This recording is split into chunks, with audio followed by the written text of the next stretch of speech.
Olá! Olha, recentemente a abertura das Olimpíadas de Paris 2024 deu bastante o que falar, né? Nossa, nem me fale, aquela performance artística. Exato. Acabou virando o centro de uma polêmica assim bem grande. Gerou muito debate e, para alguns grupos, uma sensação de ofensa religiosa profunda mesmo. Pois é impressionante como uma coisa artística pode virar um gatilho tão forte, né? É justamente isso que a gente quer explorar hoje. A nossa ideia é fazer uma análise mais a fundo do material que a gente recebeu. É um estudo bem detalhado que tenta entender por que certos símbolos, sabe, sejam religiosos ou culturais, acabam virando esses pontos de tensão. Então a gente vai investigar, com base nesse material, como o cristianismo e o islamismo, pelo menos na interpretação que está ali, lidam com essas releituras, com críticas, nesse mundo cada vez mais conectado. Perfeito. E a ideia central que o material traz, que eu achei bem interessante, é uma distinção clara, né? Entre a ofensa pessoal... Aquela do dia a dia. Isso, que muitas vezes a sociedade meio que... deixa pra lá, né?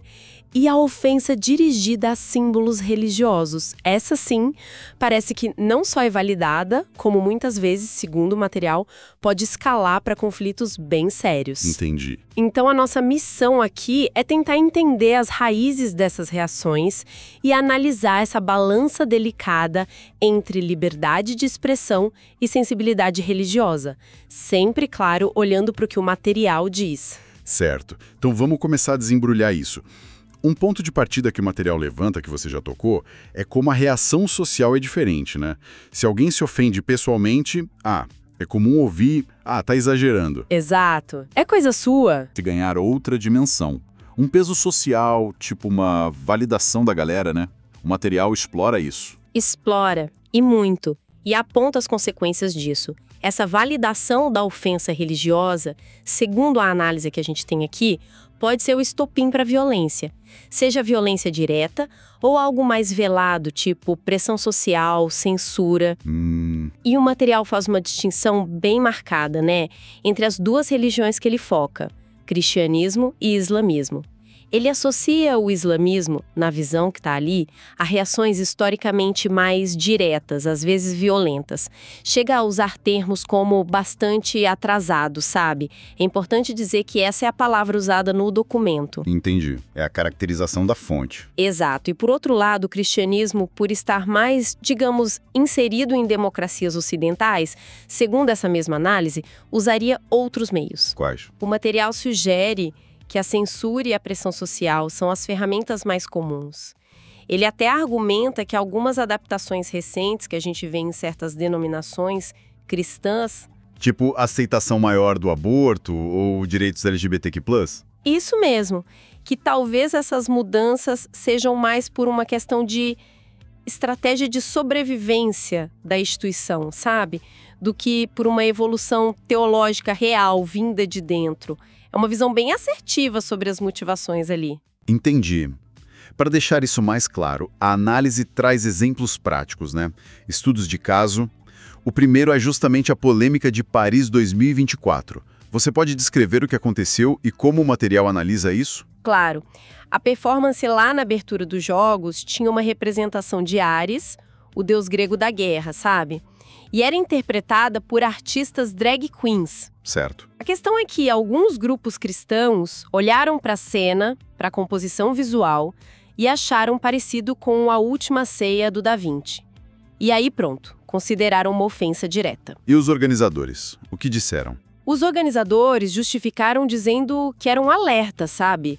Sobre a violência, os conflitos do mundo de hoje.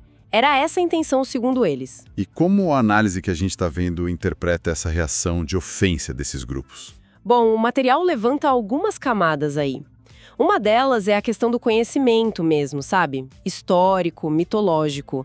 O autor sugere que talvez muita gente que se ofendeu nem conhecesse bem quem é Ares ou a mitologia grega. Interessante. A reação, nesse caso, estaria mais ligada à imagem que eles viram e à associação que fizeram na hora do que ao conteúdo original da performance, entende? Faz sentido. E tem outro ponto que eu achei fascinante na análise. É a própria conexão com A Última Ceia. O material até especula um pouco sobre as inspirações do próprio Da Vinci. Ah, é? Como assim? Levanta uma hipótese e deixa claro que é especulação de que o Da Vinci, que o autor descreve como talvez ateu e homossexual, de novo, são as palavras do material, Tá. ele poderia ter se inspirado em temas da Grécia Antiga para criar a obra dele. Porque, segundo o texto argumenta, a Bíblia não tinha imagens, não descrevia visualmente as cenas em detalhes. Nossa. Se essa hipótese muito remota fosse verdade, a ironia seria que a ofensa lá em 2024 viria, em parte, de não conhecer as próprias influências históricas da arte cristã. Bem complexo, né? Muito complexo. E imagino que ter artistas drag queens ali também foi um ponto-chave na análise, né? Com certeza. É o terceiro ponto que o material destaca, o fator LGBTQIA+. Uhum. A análise liga diretamente à força da reação ofensiva à presença das drag queens. Uhum. Sugere que isso ativou uma homofobia, talvez escondida ou nem tanto, em certos setores conservadores do cristianismo. O autor até compara com a reação que o filme da Barbie teve em alguns círculos, sabe? Lembro disso. Onde qualquer sugestão de diversidade de gênero ou empoderamento feminino já gerava uma reação forte. Para ele, isso mostra um padrão de resistência a esses temas. Entendi. Saindo de Paris, o material vai para outro exemplo conhecido de conflito, né? Envolvendo o islamismo e charges. Sim, o segundo caso que ele analisa são as reações àquelas charges publicadas em jornais da Europa, principalmente na Dinamarca e na França, do Charlie Hebdo, Sim, lembro bem. que mostravam o profeta Maomé de um jeito que muitos muçulmanos acharam desrespeitoso. E isso levou a protestos enormes em vários países e, infelizmente, a atos de violência extrema, né? Ataques terroristas, inclusive. Pesado. E como a análise que a gente está discutindo coloca isso em contexto. Ela volta àquela distinção que eu comentei. Reforça a visão do autor de que as reações violentas diretas estariam mais ligadas ao que ele chama de lado arcaico do islamismo. É uma palavra forte que está lá no texto. Entendi. A análise também aponta o que considera uma ironia trágica. Menciona casos de muçulmanos que foram para a Europa buscar refúgio, fugindo de perseguição religiosa ou violência nos países deles. Certo. E que acabaram participando de atos violentos lá, nos países que os acolheram, em nome da defesa da honra religiosa. É uma situação muito complexa que o material descreve. Com certeza.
A análise também aponta o que considera uma ironia trágica. Menciona casos de muçulmanos que foram para a Europa buscar refúgio, fugindo de perseguição religiosa ou violência nos países deles, Certo. e que acabaram participando de atos violentos lá nos países que os acolheram, em nome da defesa da honra religiosa.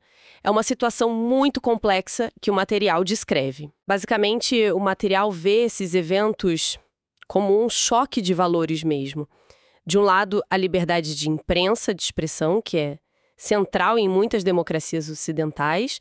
Do outro, a exigência de respeito absoluto a figuras sagradas, que é central para a fé islâmica. E aí o conflito é quase inevitável, né? Exato. O documento mostra o tamanho do desafio para sociedades que querem ser livres e plurais ao mesmo tempo. Como equilibrar direitos que, nesses casos, parecem bater de frente. Essa tensão entre liberdade de expressão e respeito religioso parece que atravessa toda a análise, né? O material aprofunda mais essa questão da censura, talvez olhando para a história? Sim. E aí a coisa fica ainda mais intrincada.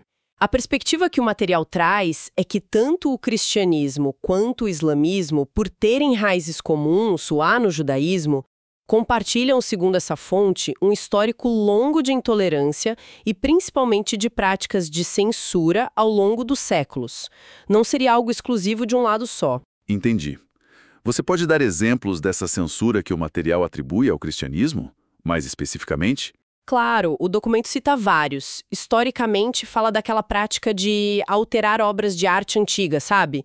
Cobrir os genitais de estátuas gregas e romanas que a moral cristã da época achava impúdicas. Ah, sim, clássico. Trazendo para hoje, a análise foca em casos de banimento de livros em escolas e instituições culturais, cita exemplos aqui do Brasil mesmo, como as polêmicas com o Menino Marrom, do Ziraldo, o Avesso da Pele, do Jefferson Tenório. Lembro dessas discussões. O próprio autor da análise conta que teve um livro dele censurado numa escola e depois num centro cultural. Ele relata isso. Nossa. E o material conecta essa tendência de censura mais moderna a movimentos que ele descreve como um nacionalismo cristão, tanto a versão dos Estados Unidos quanto as manifestações que ele percebe aqui no Brasil. E como esses grupos atuariam? Segundo a análise, eles agiriam de forma organizada para patrulhar, para controlar o conteúdo que está nas escolas, nas bibliotecas, tentando alinhar tudo a uma visão bem específica de valores cristãos conservadores. E qual seria a consequência maior disso, na visão dessa fonte? A conclusão que o material apresenta é bem preocupante, na verdade. O autor argumenta que os casos de censura que a gente fica sabendo que viram notícia são provavelmente só a ponta do iceberg. Que existiria um universo muito maior de obras, de ideias, de expressões artísticas sendo silenciadas de um jeito mais quieto, sem a gente nem perceber. Isso sugere um impacto na circulação de ideias, na diversidade cultural, muito maior do que a gente imagina, se essa visão estiver certa. Voltando para as Olimpíadas, o material compara a polêmica de Paris 2024 com outras edições dos Jogos. Tem algum padrão nessas controvérsias religiosas olímpicas? Tem sim, a análise faz essa comparação e argumenta que, apesar de polêmica religiosa não ser novidade em Olimpíada, o caso de Paris teve uma dinâmica diferente, quase inversa às anteriores. Inversa, como assim? Quais foram os outros casos que ele menciona? O texto passa rapidinho por alguns. Rio 2016, lembra? As críticas foram sobre o uso da imagem do Cristo Redentor e a falta de reconhecimento na cerimônia do papel da igreja na escravidão aqui no Brasil. Sim, lembro dessa discussão. Em Londres, 2012, criticaram um destaque para a igreja anglicana. Em Pequim, 2008, foi o uso de símbolos do taoísmo e budismo, mas sob controle do Partido Comunista Chinês. Aí gerou debate sobre apropriação estatal da religião. Teve Sochi também, né? Isso, Sochi 2014 com a Igreja Ortodoxa Russa em destaque e Tóquio 2020 com rituais shintoístas que também levantaram questões sobre a secularidade do evento. E qual era o padrão nesses casos anteriores, segundo o autor? O padrão que ele identifica era, na maioria das vezes, o seguinte: As críticas vinham contra o uso dos jogos para promover ou dar destaque para uma religião específica ou para a visão de mundo ligada a ela, num evento que deveria ser secular universal. A polêmica vinha do Estado ou do comitê organizador usando a religião. Entendi. E qual foi a diferença-chave em Paris 2024, então, para essa análise? O contraste que ele aponta é que, em Paris, a dinâmica inverteu. A ofensa não veio de críticos seculares contra a promoção de uma religião. Veio de grupos religiosos contra uma expressão artística que era, na origem, secular ou pagã, baseada na mitologia grega. Ah, interessante. Foi a interpretação desses grupos religiosos que transformou a performance que usava mitologia e drag queens numa ofensa direta aos dogmas deles. A direção da ofensa percebida, vamos dizer assim, foi o contrário dos casos anteriores que ele citou. Isso joga a questão da interpretação bem no centro do debate, né? O material traz alguma perspectiva alternativa sobre como lidar com ofensas? Talvez de outras tradições? Traz sim uma comparação bem interessante com o budismo. Usa uma história conhecida sobre o Buda. Qual a história? Conta que uma vez o Buda levou um tapa no rosto, em público, de alguém que não gostava dele. A reação dele, segundo a história, não foi de raiva, nem de querer revidar. E o que ele fez? Diz que ele se virou para os próprios discípulos que já queriam ir para cima do agressor e falou algo tipo: "Minha tristeza é com vocês, que me seguem há tanto tempo e ainda não entendem meus ensinamentos a ponto de se deixarem levar pela raiva." O foco do Buda na história foi na falta de compreensão dos seguidores, na reação deles e não na ofensa do cara em si. É uma postura bem diferente, né? Nossa, radicalmente diferente. É um contraponto forte a essa ideia de validar a ofensa e buscar punição. A análise crítica também é o conceito de blasfêmia. Critica, sim.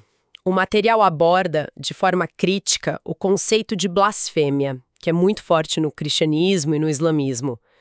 Menciona, assim com um tom de ironia, essa ideia de criar leis humanas para proteger um Deus, que, por definição, seria onipotente, onisciente. Questiona se Deus precisaria dessa proteção, né? Exato. Se uma entidade assim precisaria de lei para protegê-la de palavras ou imagens. Cita também o filósofo Bertrand Russell, que dizia que se Deus existisse, provavelmente teria mais senso de humor ou mais resiliência às críticas do que os seguidores mais fervorosos parecem ter. A crítica vai para essa ideia de que a divindade se ofende ou precisa de defesa aqui na Terra. Essa visão filosófica realmente amplia o debate. Então, juntando tudo isso, a validação da ofensa, os casos de Paris, das charges, o histórico de censura, a comparação com o budismo, qual é a tensão principal que essa análise deixa pra gente? Olha, se a gente conectar tudo isso, a tensão fundamental que o material expõe é essa. Como que a gente, numa sociedade globalizada, plural, navega nesse campo minado da expressão artística, da crítica cultural, da releitura de símbolos? É complicado. Muito. O material nos deixa com uma pergunta implícita, mas muito forte. Até que ponto as sensibilidades religiosas, por mais reais que sejam para quem sente, devem ter o poder de limitar a liberdade de expressão, de criação? Principalmente quando a própria análise sugere outras causas para a ofensa, né? Exatamente. Especialmente quando a análise sugere que a ofensa, em vários casos, pode nem vir de um ataque direto à fé, mas de outros fatores. Desconhecimento histórico, preconceitos escondidos, a homofobia é citada claramente no caso de Paris, ou até uma dificuldade de lidar com partes complexas ou incômodas da própria história religiosa, como a relação com a escravidão ou a violência no passado. Então, o que tudo isso quer dizer? Parece que a gente está num terreno onde a linha entre expressão, interpretação, ofensa e censura é muito tênue e disputada, né? O jeito como um símbolo é recebido pode ser tão ou mais forte que a intenção original e gerar conflitos que vão muito além da arte ou da religião, entrando na política, na convivência social. Exatamente. A análise que a gente viu aqui oferece uma perspectiva bem específica, bem crítica sobre como esses conflitos funcionam. E para fechar, talvez a gente possa deixar uma reflexão no ar, baseada em tudo que a gente conversou a partir desse material, né? Qual seria? Considerando os exemplos que a gente viu, a performance em Paris, as charges na Europa, a história longa de censura, as reações diferentes entre tradições, onde é que a gente traça a linha? Como achar um equilíbrio que funcione entre a liberdade, que é essencial para a gente reler nossa cultura, nossa história, e o respeito por crenças que são super importantes para milhões de pessoas? Uma pergunta difícil. E talvez mais importante ainda, como é que a gente pode construir um diálogo que vá além dessa polarização fácil do ofendido contra o ofensor? Que tente entender as raízes complexas, históricas, culturais, psicológicas desses choques de valores. O material não dá resposta fácil, claro, mas com certeza deixa perguntas essenciais para a gente pensar sobre o mundo em que a gente vive.